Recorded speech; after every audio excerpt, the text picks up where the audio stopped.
Are salt trucks mobilized in Chicago to strike for the resistance? No. The video that so many of you have seen is twisted to tell a fake story. The trucks were real, the narrative was a fiction. But let's talk about why that matters in a way that kind of sucks. Hey folks, I'm Tad Sturmer, an American scholar of resistance history at the University of Southern Denmark and the author of A Resistance History of the United States. I don't do this much, but let's take a look at a video.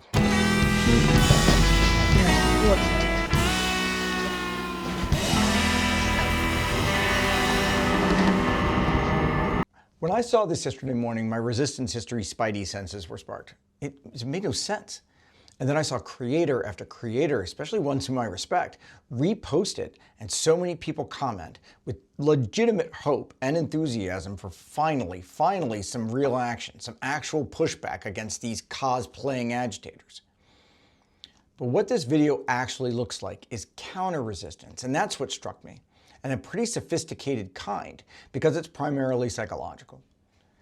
Counter-resistance, which we need to talk about a lot more, it's a key part of understanding resistance history, and more to the point, the resistance dynamics that inform that history. Counter-resistance happens almost constantly today, and most of it goes right by us because it tends to be sophisticated and subtle. And there are multiple forces at work making that happen, especially non-state actors, sponsored by Russia with interests in destabilizing Western countries as much as possible. They're honing these skills.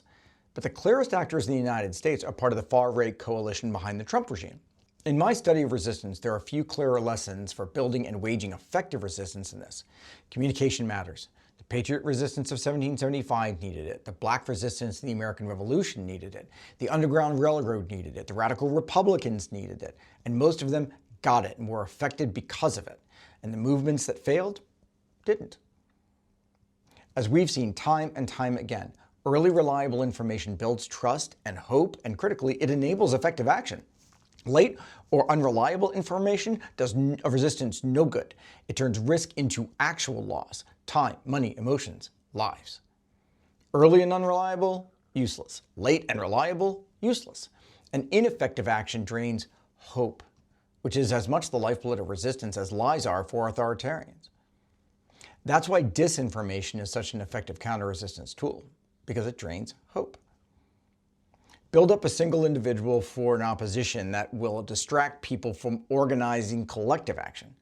Create the illusion that there is an active resistance, that the cavalry is not just coming, but it's here, and people stop organizing. Set up a fake resistance event that sparks hope, and then ensure that people also learn afterwards that it's a lie, that the leader isn't doing what you hoped they were doing, and just a bit more of your fortitude is gone. It's a pretty sophisticated psychological operation. And it works to keep resistance from even forming, from coalescing, from cohering, much less acting. Abusive authority needs to keep resistance from forming into an effective movement by keeping them split, by keeping them unfocused, by making them chase ghosts.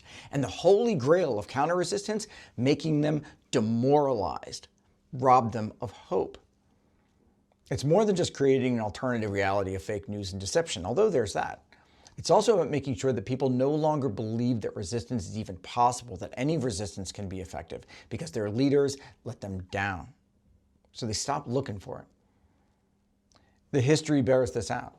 In the United States, in Europe, in Southeast Asia, and in a galaxy far, far away, all resistance comes down to one thing: hope.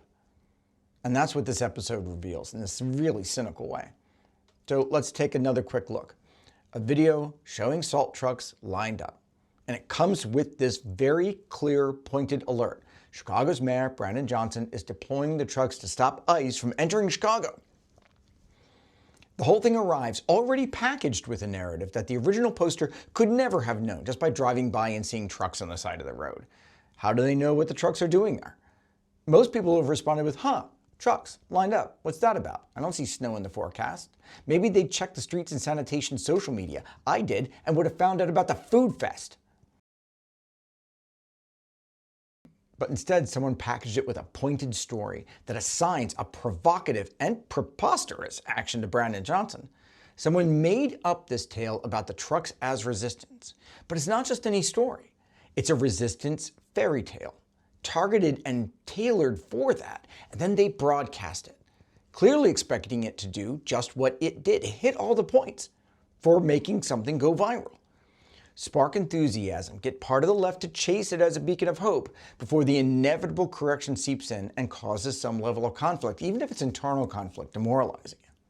Meanwhile, just a few seconds of critical thought would have stopped people before they reposted it. You don't have to get much further, before you Google anything, to realize that it doesn't make sense. The mayor, this mayor, a smart guy, would deploy snow trucks to block ice. If Johnson did such a thing, he'd be out of a job. He'd not only not be a resistance leader, he'd be the world's worst resistance leader. Juvenile stunts don't win, especially when you're going to risk lives. Deputize the drivers of these trucks in opposition against a federal agency, that federal agency. Those workers didn't sign up for any tour of duty like that, and I suspect neither did their union. No mayor would put millions of dollars in city property in danger of being destroyed by a federal agency looking for an excuse to show it can smash things. And it's not like ICE wouldn't just go around them. The mayor of Chicago is going to shut down every entrance to the city. It escalates the whole crisis to a new absurd level that no one is prepared for, using a crazy tool to do it. It doesn't even make sense, which suggests the story is being told by someone who doesn't know what's going on or doesn't care. They've got a different purpose in mind. This is about exploiting events, not making them. Then there's the basic fact that a simple search would have revealed what's really happening. And that's why this looks to me like counter-resistance. It might not be, but that's what it looks like to me. It's a ready-made narrative that hits all of the counter-resistance points, destabilizing and demoralizing an already disorganized opposition, keep them on their back feet. Since we know it's not true, who has an interest in spreading a lie like this? Resistance history shows us how the Nazis and Nazis' collaborators attempted the same thing in World War II Europe. Misdirect the opposition, keep it from forming, make it guess what's going on, make it second guess everything, and rob it of hope. Starve for a real leadership, set up fake resistance moment just to pull out the rug. That's what this looks like, updated for the digital media age. So what do? Well, you keep your wits about you, folks. Practice resistance history, push back against all supposed authority, question everything, but first and foremost, don't become a tool of the counter-resistance. As Thoreau put it, start by making sure your own foot is off the back of the people being oppressed. Don't be part of the problem. If you are in the resistance, you have to start with being in it in your mind as well as your heart. And a resistance history mindset means you understand that you are at war with the people who you are trying to take your country down. They're certainly at war already with you. It's on the sign now. So be the best kind of keyboard warrior, a keyboard resistance warrior. Keep your channels clear, trusted, and reliable. Understand that sharing misinformation makes you a collaborator in counter-resistance. And hold people accountable when they're doing it too. Because real resistance history isn't just about inspiration. It's also about instruction. We got to know what we're doing. So join us on Substack to talk about this more. And you can pre-order my book now at barnesandnoble.com. Allons-y.